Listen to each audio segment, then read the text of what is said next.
watch episode 66 of Pokémon every year because I watch every episode of Pokémon every year. In episode 66, it's Mr. Mime time. Mr. Mime isn't even respected enough to have its name spelled correctly on the title card. On the road from Viridian City, Ash sprints back home to Pallet Town and encounters an invisible barrier built by a Mr. Mime, the definitively gendered performance artist Pokémon. As Mr. Mime climbs, Ash attempts to free it from freedom, but is stopped by someone who wants it for herself. After her request ruins the random encounter, Brock immediately sides with the stranger named Stella. Stella leads a traveling circus that, unlike the last traveling circus, actually is a traveling circus. Their star is a Mr. Mime who Stella calls lazy, blaming its attitude on her poor training methods, which instead of improving upon, she wishes to share with other misters. Without an available understudy, Brock ups his creep factor to ensure that the show goes on.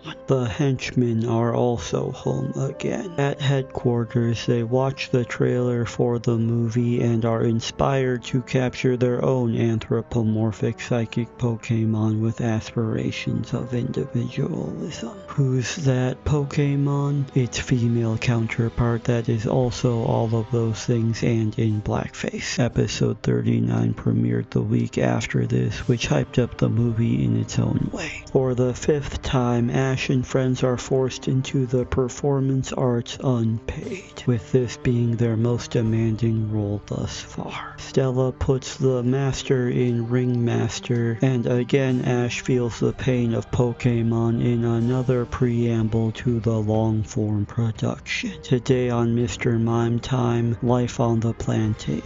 As the show begins with Ash's mother in attendance, the villains enter to enslave them from enslavement. The greatest showwoman prevents Ash from revealing the scam, keeping him separated from his loved ones until Brock saves her only. The gangsters exit stage up, having again stolen a child instead of their intended target. Delia Ketchum recognized her son, and for putting her child at risk, she rewards his friends and Stella with a free meal. She doesn't let them stay at the house though. Instead of attempting a rescue of any kind, they just leave after lunch, assuming that Ash will easily escape their clutches unclutched, which he does. Alone, Ash antagonizes the antagonists and robs the robbers, doing whatever he has to do to return back home where his mother patiently waits as a Mr. Mime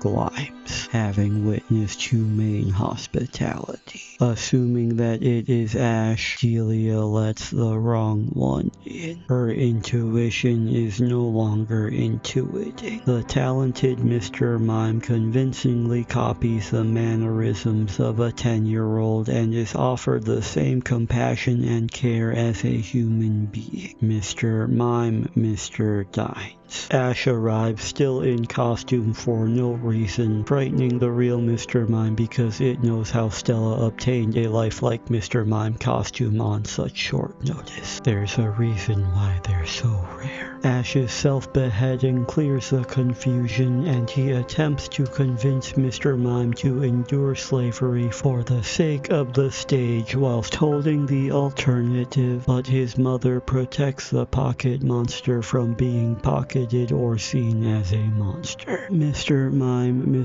finds a family. Even though they assumed Ash would return safely, his and friends did not expect retribution. Now tuned into their own show, the curmudgeonly gudgeons return for the carnival critters. They catch 'em all except for Stella's slacker mime that she carries away to earn back its trust instead of just returning it to its Pokeball. They could have just returned all of their Pokemon to their Pokeballs. Ash enters the frame from above from a height that would have obliterated all of his cartilage and reunites with Pikachu, who didn't mind his absence either. Pikachu zaps the Panzer, but the vim of the vermin's voltage isn't central to this episode, so its attacks do nothing. Ash summons Charizard, who also does nothing because it's never been offered a piggyback ride, so instead of any of their other Pokemon, Delia's Mr. Mime stops them with its solo build. Mr. Mime, Mr. Shines. Stella's subordinate helps as well, and together the Mr.